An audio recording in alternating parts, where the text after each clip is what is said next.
अस्सलाम वालेकुम first year students.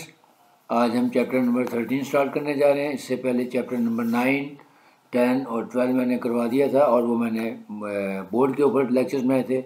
आज से हम इसको चैनल को डिजिटलाइज करने जा रहे हैं और इंशाल्लाह प्रेजेंटेशन के ज़रिए और स्लाइड्स के ज़रिए आपको समझाऊंगा। उम्मीद है कि आपको कंटेंट पसंद भी आएगा और आप इंजॉय भी करेंगे और आपके कॉन्सेप्ट भी क्लियर होंगे। तो लेट्स स्टार्ट, सीधे चलते हैं स्लाइड की तरफ। एक्सरसाइज 13.1 शुरू कर रहे हैं। तो एक्सरसाइज 13 करने से पहले आपको ये टेबल याद होना चाहिए जो कि एक्सरसाइज 9.3 करने से पहले भी मैंने कराया था। तो अब उसको डिजिटल प्रेजेंटेशन के साथ आपके सामने पेश कर रहा हूँ। यानी ट्रिग्नोमेट्रिक रेशियोज़ हैं और ये जो इसके कन्वेंशनल एंगल्स हैं 0 डिग्री, 30 डिग्री यानी इक्वल टू π/6, इस तरह 45 डिग्री इज इक्वल टू π/4 और 60 डिग्री π/3 और 90 डिग्री π/2। इसकी वैल्यूज़ आपको याद होनी चाहिए। इसका तरीका मैंने बताया था कि इस तरह आपने पहले इसका टेबल एंगल्स याद कर लेने रेडियंस में और डिग्रीज़ में। फिर ये देखें यहाँ से 0, फिर 1/2, 1/√2, √3/2 और 1। और फिर जब हम कॉस के लिए जाएंगे तो इसको रिवर्स कर देंगे। देखें 1 इधर आ गया, फिर √3/2 इधर आ गया और 1/2 इधर आ गया, 1/√2 इधर आ गया, फिर 1/2 इधर आ गया और 0। यानी अगर आपने साइन की वैल्यूज़ याद की हुई हैं 0, 1/2, 1/2, √3/2 एंड 1, इसको रिवर्स कर दें यानी 1/√3/2, 1/√2, 1/2 और 0। तो ये हमारी कॉस की वैल्यूज आ जाएंगी। फिर tan के लिए हम साइन और कॉस की रेशियो लगा देंगे यानी 0/1 करेंगे तो 0, फिर 1/2 डिवाइडेड बाई √3/2 करेंगे तो 2 से कैंसिल हो जाएगा, 1/√3 आ जाएगा। इसी तरह 1/√2 को 1/2 से डिवाइड करेंगे तो 1 आ जाएगा एंड सो ऑन। तो ये टेबल है, ये आपको याद होना चाहिए क्योंकि अब जो हम एक्सरसाइज करने जा रहे हैं उसमें इसकी वैल्यूज़ आपके बार बार यूज होंगी। तो आप चलते हैं एक्सरसाइज की तरफ, क्वेश्चन नंबर 1 की तरफ। क्वेश्चन नंबर 1 ये रहा आपके सामने कि इवेल्युएट विदाउट यूजिंग टेबल और कैलकुलेटर, यानी टेबल और कैलकुलेटर की मदद से हमने वैल्यूज नहीं निकालनी, वरना क्या है जैसे देखिए पार्ट 1 साइन इनवर्स 1।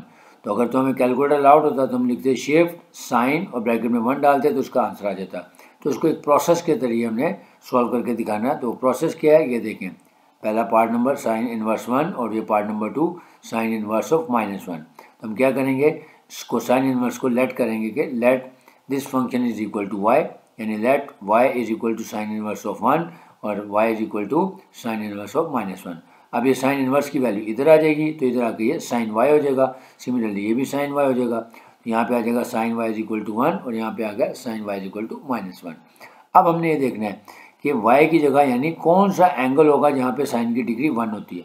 तो साइन 90 डिग्री यानी साइन π/2 की वैल्यू 1 होती है, जैसा हम लिखेंगे y को हम रिप्लेस कर देंगे π/2 से। So sine π/2 is equal to 1 और यहाँ पे नेगेटिव है तो नेगेटिव में क्या करेंगे, ये -1 है इसको ला के इधर यानी इधर मल्टीप्लाई ला के डिवाइड कर देंगे या इसका साइन चेंज कर दें तो minus sine y is equal to 1 आ जाएगा। या दूसरा तरीका ये है कि हम यहाँ पे एंगल ही लिख लें, साइन इंटू -π/2 कर दें। तो दोनों प्रोसेस हैं। तो ये पहले मैंने यही तरीका बता दिया कि ये वाला माइनस यहाँ से उठा के इधर लाया करें और फिर उसके बाद एंगल चेंज कर दें। So minus sine y is equal to 1, तो यहाँ पे आ जाएगा minus sine π/2 is equal to 1। अब ये माइनस साथ साथ चलेगा, सो क्योंकि y को हमने रिप्लेस किया π/2 से तो ये आ जाएगा आंसर हमारे पास, hence y is equal to -π/2 क्योंकि ये वाला माइनस साथ चलेगा। या हम इसको आगे देखेंगे, हम यहाँ पे एंगल को भी कर सकते हैं यानी साइन इंटू एंगल कर देंगे -π/2 तो हमारी y की वैल्यू आ जाएगी -π/2 और यहाँ पे y की वैल्यू आ गई π/2। Next part number 3 cos inverse of √3/2 और पार्ट नंबर 4 है tan इनवर्स ऑफ -1/√3। प्रोसेस वही होगा जो ऊपर सीखा है, let y is equal to this cos inverse √3/2 और यहाँ पे y आ गया tan इनवर्स -1/√3। अब पहले हम इसको पार्ट नंबर 3 को डिस्कस करते हैं फिर 4 की तरफ आएंगे। अब देखें ये कॉज इनवर्स इधर है तो इधर आके पॉजिटिव हो जाएगा, तो हो जाएगा cos y is equal to √3/2। अब हमने ये देखना है कि y की कौन सा एंगल होता कि आंसर √3/2 आना था। तो ये बनता है π/6। आप चाहें तो टेबल पे जाके देख सकते हैं कि यानी ये देखें मैं आपको टेबल भी दिखा देता हूँ।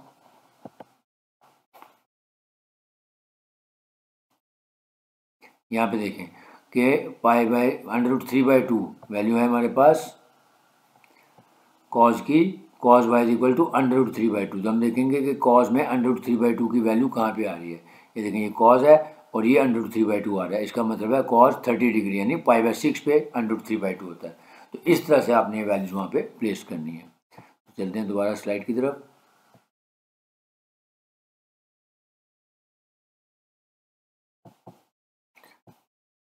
यहाँ पे हमारी वैल्यू आ जाएगी, ये पार्ट नंबर 1, 2 और ये देखें तो cos y is equal to √3/2 था। इसका मतलब y की जगह हम π/3 यानी 60 π/3 यानी π/6 यानी 30 डिग्री की वैल्यू पुट कर देंगे। तो यहाँ पे आ जाएगा cos π/6 इज इक्वल टू √3/2 होता है, जैसा y को रिप्लेस किससे किया हमने π/6 से। तो यहाँ पे हमारे पास वैल्यू आ जाएगी hence y is equal to π/6। अब इधर देख लें राइट साइड पे कि जब हमारे पास दिया हुआ था tan इनवर्स इंटू -1/√3, तो let y is equal to this, तो अब ये tan इनवर्स इधर आके tan y बन जाएगा। So tan y is equal to -1/√3। अब एक वही तरीका जो ऊपर सिखाया कि ये मैं माइनस उठा के इधर ले आऊँ, लेकिन अब मैं इसको दूसरे मेथड से कर रहा हूँ, ये भी कर सकते हैं। अब यहाँ मैं क्या करूँगा कि हम ये देखेंगे कि tan की वैल्यू जो है किस एंगल पे 1/√3 होती है। तो एंगल है हमारा π/6, क्योंकि यहाँ पे माइनस साइन है, जैसे हम एंगल के साथ माइनस का साइन लगा देंगे। So tan inverse -π/6 is equal to -1/√3 था। तो देखें y को हमने किससे रिप्लेस किया, -π/6 से। तो लिखेंगे hence y is equal to -π/6। Next part number 5।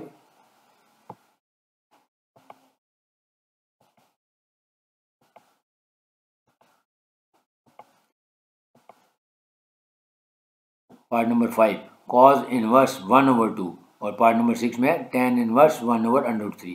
तो पहले हम पार्ट नंबर 5 को देखते हैं कि let y is equal to cos inverse 1/2। अब हम देखेंगे ये cos इनवर्स इधर है, तो इधर आके cos y हो जाएगा। So cos y is equal to 1/2। अब हम ये देखेंगे कि y की कौन सी वैल्यू हो, यानी कौन सा एंगल हो जिसपे cos की वैल्यू 1/2 होती है। तो वो होता है 60 डिग्री यानी π/3। तो लिखेंगे cos π/3 इज इक्वल टू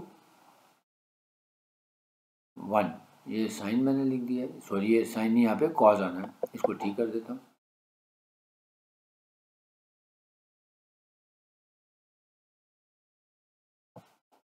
ये साइन नहीं है, यहाँ पे कॉज आएगा। तो cause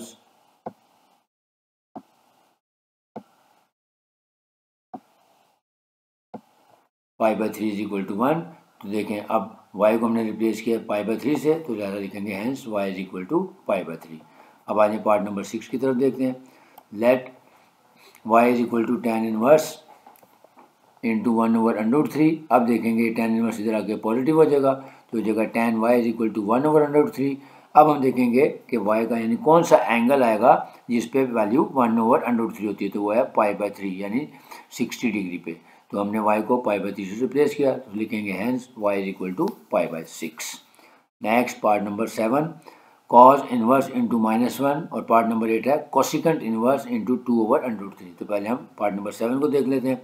late y is equal to cot inverse into -1, तो ये cot इनवर्स इधर आके पॉजिटिव हो जाएगा। So cot y is equal to -1। अब हम देखेंगे कि y का यानी कौन से एंगल पे cot की वैल्यू -1 है। यहाँ पे हम कैलकुलेटर यूज़ करेंगे क्योंकि टेबल में वैल्यू नहीं है।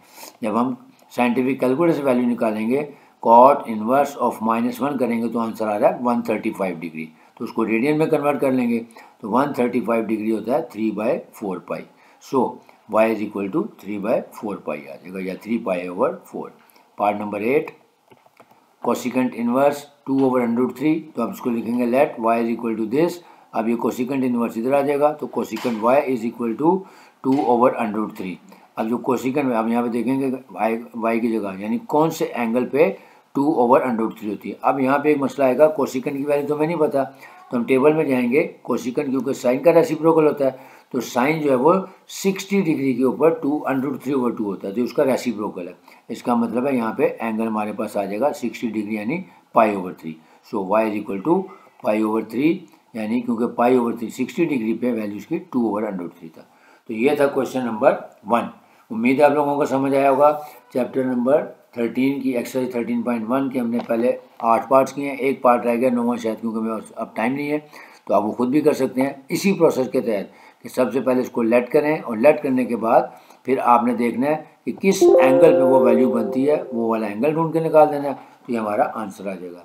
तो आप लोगों से गुजारिश है, अगर आपको वीडियो पसंद आई है तो काइंडली इसको लाइक भी करें और ज़्यादा से ज़्यादा लोगों को शेयर करें, ताकि जो लोग फर्स्ट टाइम देख रहे हैं वो चैनल को सब्सक्राइब कर लें